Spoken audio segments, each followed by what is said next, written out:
high performance coach in the world. There's no one cooler. Go find one. Tony Robbins doesn't even compete. Now, we're going to we're going to talk about very odd connection that I made. So now I'm going to play a clip from Mike Glover. He is a special forces, ex-special forces, ex-CIA veteran who's been on Joe Rogan quite a bit. And he has an amazing YouTube channel where he teaches regular people how to stay prepared for disaster so you don't have to depend on anybody. You could take care of your family, yourself, if some kind of disaster takes place. Great guy. Check out his YouTube channel. Then I'm going to play a clip from Joe Rogan and Russell Brand sitting together. An interesting connection that I made. Something called the 10-80-10 rule is what Mike Glover is going to talk about. And then Russell Brand is going to talk about something from Pavlov, like Pavlov's dogs. He's going to talk about something that he heard from him in regards to people being susceptible to placebos and propaganda and whatnot. So let's just get into that. But really, just first off, you guys know where I'm taking you. I'm taking you to the store. Check it out. The shop, the Sold Not For Sale store. I'm just going to change it to that because I love saying that. It's Sold Not For Sale store. We got hoodies. We got shirts. We got t-shirts. We got women's V-necks.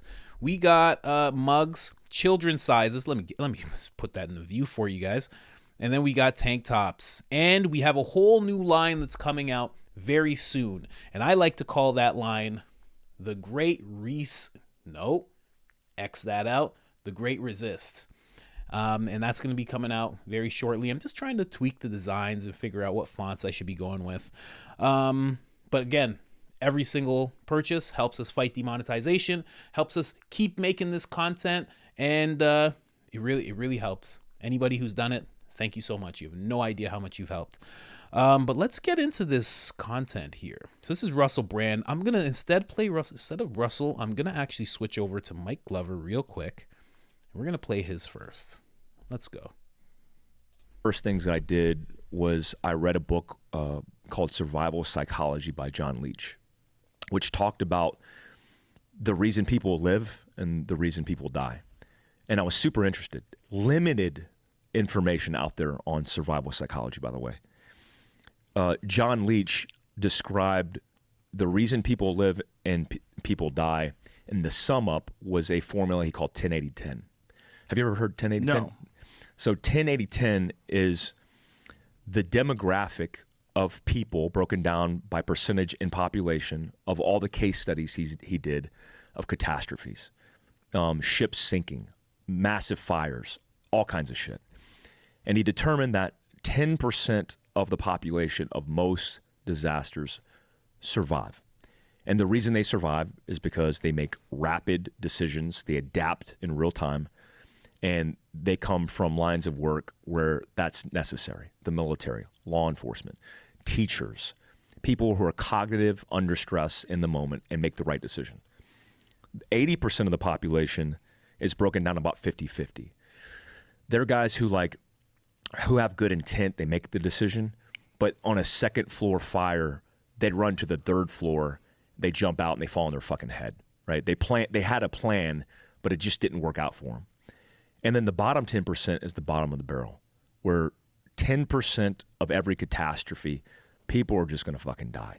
They're just going to do something. They're going to jump off the boat when the boat's sinking, not realizing or forgetting they can't swim. And they hand out life preservers to everybody else but themselves. They jump in the water and they fucking drown. So when I assessed this, I started looking at psychology, statistical probability, and I realized I needed to create something in the preparedness world that was realistic.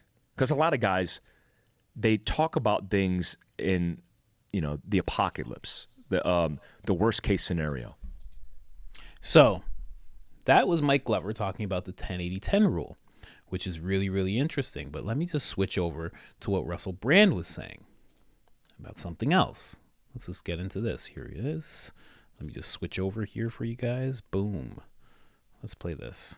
I heard this thing that guy, Pavlov of the dogs, like he did other experimentation, the results of which were that 20% of people are highly susceptible to hypnosis and similarly highly susceptible to placebos. Like 20% of people, if you give them placebos, it will be effective under the right conditions or whatever. And the same with hypnosis.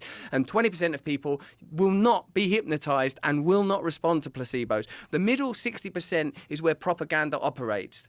How many of that middle 60% can you persuade? And I was just astonished that authoritarianism could suddenly be repackaged in this manner. That authoritarianism could tell you that war is a good thing. That authoritarianism can tell you that big pharma is a good thing. That being locked in your home is a good thing. And it was all the pieces of evidence sort of fell away from it. Oh no, natural immunity is effective. Oh no, there are adverse events. Oh, there are cases of myocarditis. Oh no, there are like every single bit of masks aren't working. All of it just started to fall apart, and somehow they're expecting the eligibility of their authority to have maintained in spite of everything, the edifice cracking open. And it's so convenient.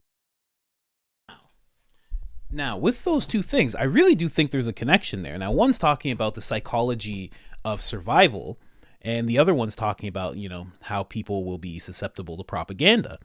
And I really do think the one about psychology, the 10-80-10 rule, I think there's a link there. Where Mike Glover was saying 10% are going to survive, there's 20% of the population who's just not going to go in for the thing that you're pushing on them. They're just not going to. They're free thinkers. Their mental walls are up. Their guards are up, and they're just like, no, I want to hear more about this. They want to hear more facts. They're not just going to get emotionally charged and make decisions. So they're just not susceptible. And then there's the other 10% in Mike Glover's theory that are just going to die, right? And then on Russell Brand's side, there's 20% who are susceptible to the to any kind of propaganda, anything that's being pushed towards them. And they're just going to take it in. They're just going to follow. They're just going to blindly just be like, this is what the news said. This is what the article said. I read it here. My friend told me. I believe it. That's it. And they're always going to go along with it. And then both of them talk about that middle. Mike Glover talks about that 80%. Russell Brand talks about that 60%, and how those people could go either way. They could survive, like Mike Glover was talking about, or they could become susceptible to the propaganda, like Russell Brand was saying. I really do think that there is a correlation there between the two. And when it comes to survival, like Mike Glover was talking about, there's if we think about what Mike Glover was saying in terms of survival, and we bring it over to what Russell Brand's talking about with propaganda, there's a link in that 80 and 60% that they're talking about. We'll just call it the 80% of people. There's a link there, the way that they could go either way, because that's what we're seeing. We're seeing that there's a big chunk of the population who could go either way. They could hear the articles, they can see it on the news, they can get it reinforced by a few friends, by a friend group, maybe work colleagues, and then the next thing you know, they're on that side. They're doing the thing, whatever the thing is. And then there's another 80% who can get some people call it red pilled. They can get red pilled. They can get awakened. They can have the veil lifted off, and all of a sudden they're like, oh, I'm not going in for this. And then they go on to the side that's going to survive, the side that's not susceptible to the propaganda. And I guess from there, I would say, like, which part do you find yourself in? Right? When we really break it down, because both of these things that they're talking about are studies.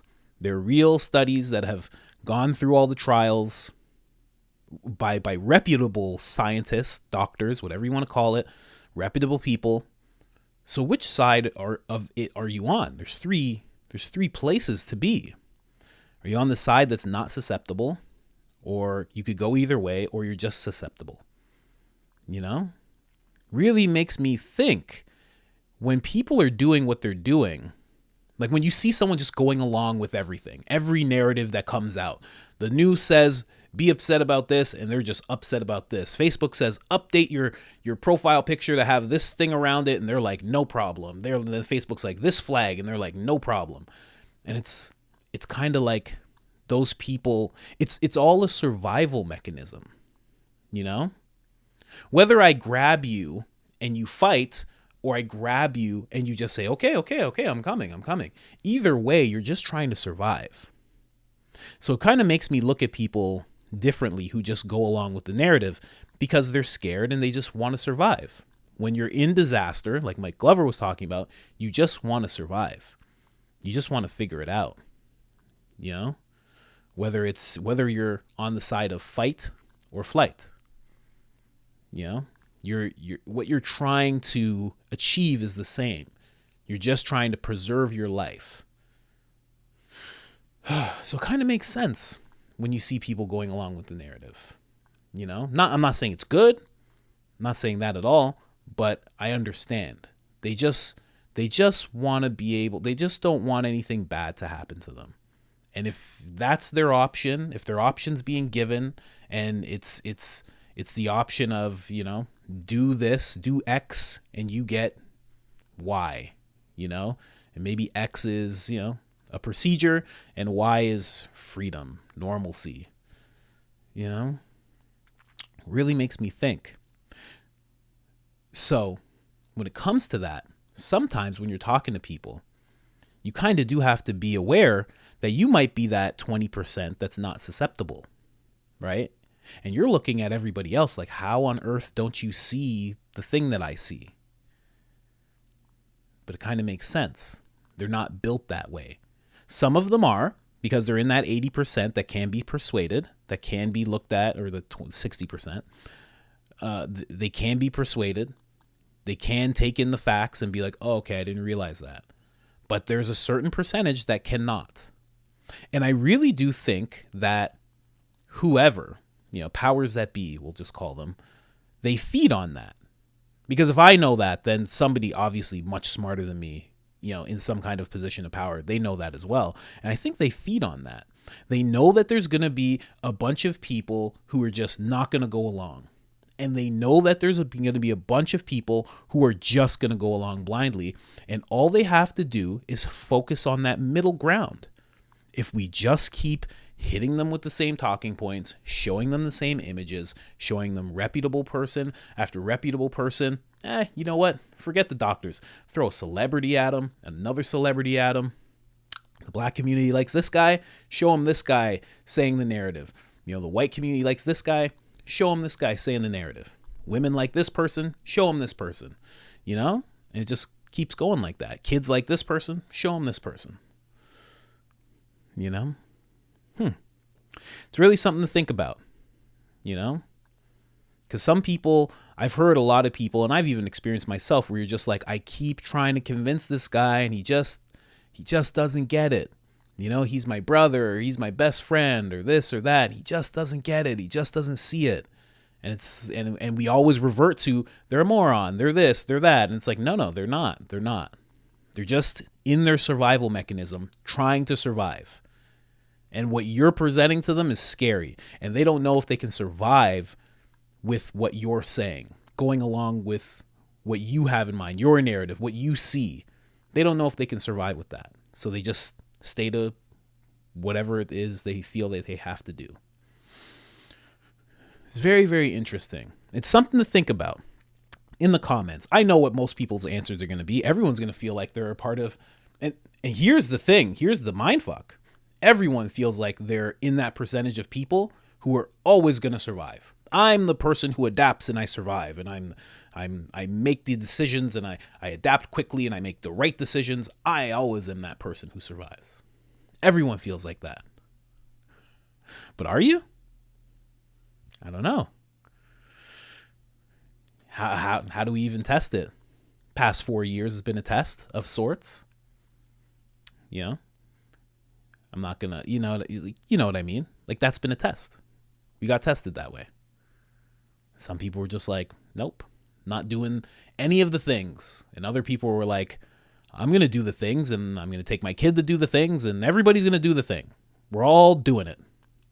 We're doing the right thing. We're doing the right thing by grandma. And other people were like, I don't even understand how you could possibly think of doing that. That's insane.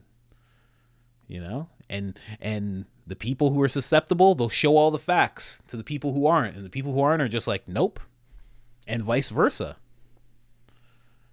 It's a really cunning game, because like those two sides, the survivors and the people who are going to die, those two sides, they don't matter. The powers that be know they just have to focus here. And the more people they can just get, because those people can go either way, the more people they get onto that side, that becomes the majority. The rest of the people are just crazy, and you're able to just push forward with whatever it is you're trying to push forward. Very, very interesting. And I know a lot of people are going to be like, of course I know that, but no, you didn't. Unless you knew about the 10-80-10 rule and you knew about this Pavlov thing and you knew about both of them, you didn't know about this. This is something new I'm bringing to the table here. And it's pretty interesting to think about. So, again, in the comments, let me know, what side do you feel like you're on? What part of that spectrum do you feel like you're on? Very interesting question. I'm thinking about this more and more. I know what side I'm on, but am I? I don't know.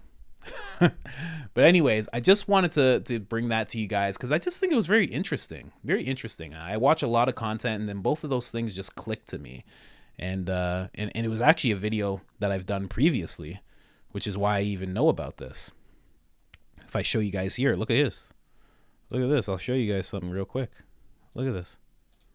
It's me. Look at me. Look at me. Check it out. That's old school. Old school. Back when I didn't know how to use the lights that I have in this room. Things have changed. But anyway, either way, guys, I am out.